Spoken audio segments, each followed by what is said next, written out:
Hi guys, సిడ్నీలో second day మేము అయితే బ్లూ మౌంటైన్స్ వెళ్దామని డిసైడ్ అయ్యాము. బ్లూ మౌంటైన్స్ 100 కిలోమీటర్స్ దూరంలో ఉంది కాబట్టి టెస్లా కార్ హైర్ చేసుకున్నాము. ఇది టెస్లా మోడల్ 3 కార్.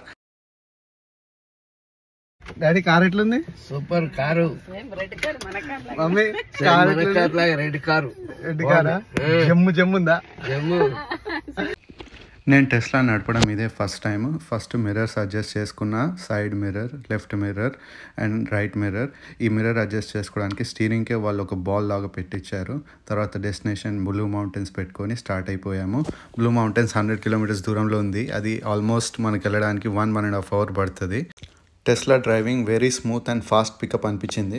అలా డ్రైవ్ చేసుకుంటా సినిక్ వరల్డ్కి అయితే రీచ్ అయిపోయాము. మెయిన్గా మేము చూడాల్సింది సినిక్ వరల్డ్. ఇది $58 పర్ అడల్ట్. దీంట్లో 4 డిస్కవరీ ఆప్షన్స్ ఉన్నాయి. ఫస్ట్ అయితే స్కైవేకి వెళ్ళాము. స్కైవే వచ్చేసి మన 270 మీటర్స్ హైట్లో మనని తీసుకెళ్తారు రోప్ వేలో. ఆ హైట్ నుంచి మనకి చాలా సీనరీ కనిపిస్తుంది. మనం ఆ స్కైవేలో ఆ క్యాబిన్ డోర్లోనే నుంచి మనమంతా చూడొచ్చు. మనకి చూడండి కౌటుంబా హిల్స్ కింద 270 మీటర్స్ హైట్ ఉన్నాము. ఇదంతా వాటర్ ఫాల్స్, కాటుంబా ఫాల్స్. అండ్ మనకి ఎంత సీనరీ కనిపిస్తుంది, ఎంత బాగుందో.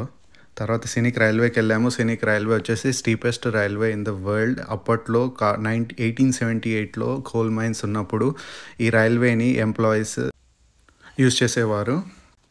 మేమైతే నార్మల్గా ఎక్కి కూర్చున్నాము. మాకు ఏం జరుగుతుందో తెలియదు, కానీ అది మెల్లగా స్టార్ట్ అయ్యి స్పీడ్గా వెళ్ళినప్పుడు మాత్రం మాకు గుండెలు జారిపోయినట్టు అనిపించినాయి. నా ఫీలింగ్ వచ్చేసి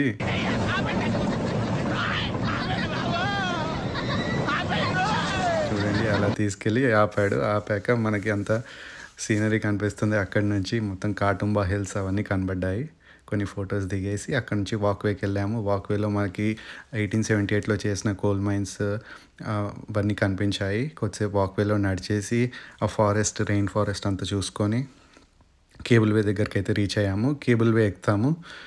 కేబుల్ వేలో మనని 3 సిస్టర్స్ దగ్గర తీసుకెళ్ళి తర్వాత మన స్టార్ట్ అయిన లొకేషన్ దగ్గర దింపుతారు. ఇవే 3 సిస్టర్స్. చూడండి సినిక్ వరల్డ్ ఎలా అనిపించింది? సూపర్ గా ఉంది. బాగుంది నాన్న. అదైతే రైల్వే చాలా స్టీప్గా ఉంది. ఎక్కడికి వెళ్తున్నావు? బీచ్ గైస్, ఆస్ట్రేలియాలో చాలా బీచెస్ ఉన్నాయి. థౌజండ్స్ ఆఫ్ బీచెస్ చాలా ఫేమస్. ఎందుకంటే ఆస్ట్రేలియా ఒక ఐలాండ్ కాబట్టి. చూడండి, ఈ సిడ్నీలో ఉన్న మనం మోస్ట్ ఫేమస్ బీచ్ బాండై బీచ్ దగ్గరికి అయితే మనం వచ్చేసాము. బాండై బీచ్ చాలా పాపులేటెడ్గా ఉంటుంది. ఎప్పుడు వెళ్ళినా చాలామంది సన్ బాత్ కోసం వస్తుంటారు. ఎస్పెషల్గా వింటర్ అయిపోయి స్ప్రింగ్ టైంలో సర్ఫింగ్ చేయడానికి, స్విమ్మింగ్ చేయడానికి, జస్ట్ రిలాక్స్ అవ్వడానికి వస్తుంటారు. చూడండి, కొంతసేపు బీచ్ దగ్గర ఫోటోలు దిగి మా అమ్మ చాలా కష్టపడ్డది ఆ మట్టిలో నడవడానికి. తర్వాత బీర్స్ కొనుక్కొని కార్ ఛార్జింగ్ పెట్టుకోవడానికి అయితే వెళ్ళాము. టెస్లా ఛార్జర్ దగ్గరికి వెళ్ళి కార్ ఛార్జింగ్ పెట్టుకున్నాం. Full enjoy daddy with beer. Charging అయ్యేలోపు బీర్ వేస్తావా?